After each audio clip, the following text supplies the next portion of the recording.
this roster number is going to go up real quick, maybe pending what happens on Wednesday. But Mason Miller, top prospect for the Athletics. This was a big surprise to see him get called up. Available in the moment in 69% of Yahoo leagues. He's going to make his MLB debut Wednesday against the Cubs.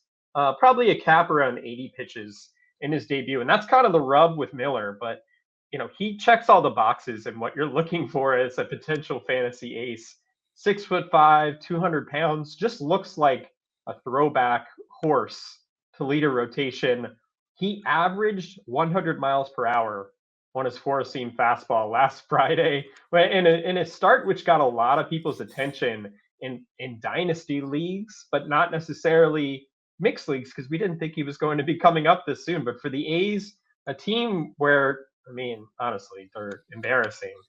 I think they could take any good news they can, any kind of gate attraction they can get, and Mason Miller can come up and make a difference right away. The rub, though, he's only thrown 28 and 2/3 innings in the minors. So it's like, what are you going to get here fantasy-wise? How deep is he going to pitch into games? How many innings can he reasonably throw this year? Those are all legit questions, but the stuff is so good. It's ridiculous. Cutter, slider, power pitcher who can dominate. To me, he's an automatic pickup.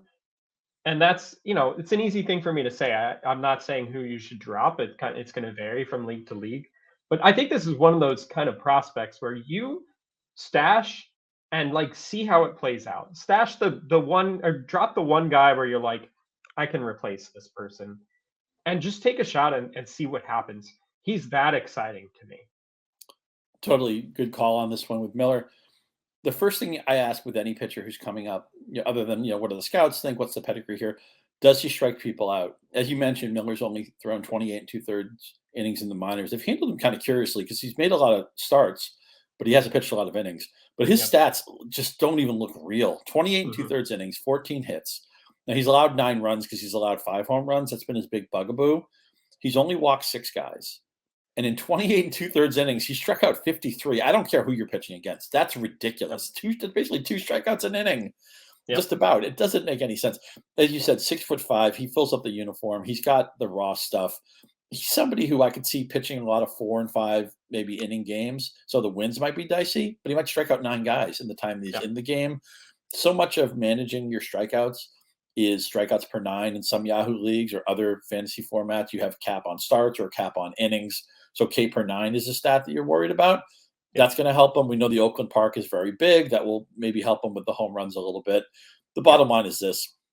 Somebody had a great Twitter thread on this a couple days ago about risk and reward. In life, you want to get in with low risk where there's a big reward. And that's what you get with Miller. Right now, you acquire him at the cost of the worst player on your roster. And the upside is maybe he strikes out 13 guys per 9 innings and gives you 80 or 100 or 120 dynamic innings. So I definitely want in on that. I think that's a great call. And if nothing else, it'll be fun to watch. God knows we need something in Oakland to watch of interest because there isn't been much. But I'm looking forward to seeing Miller's debut. And I wouldn't be surprised if he has double-digit strikeouts in that game.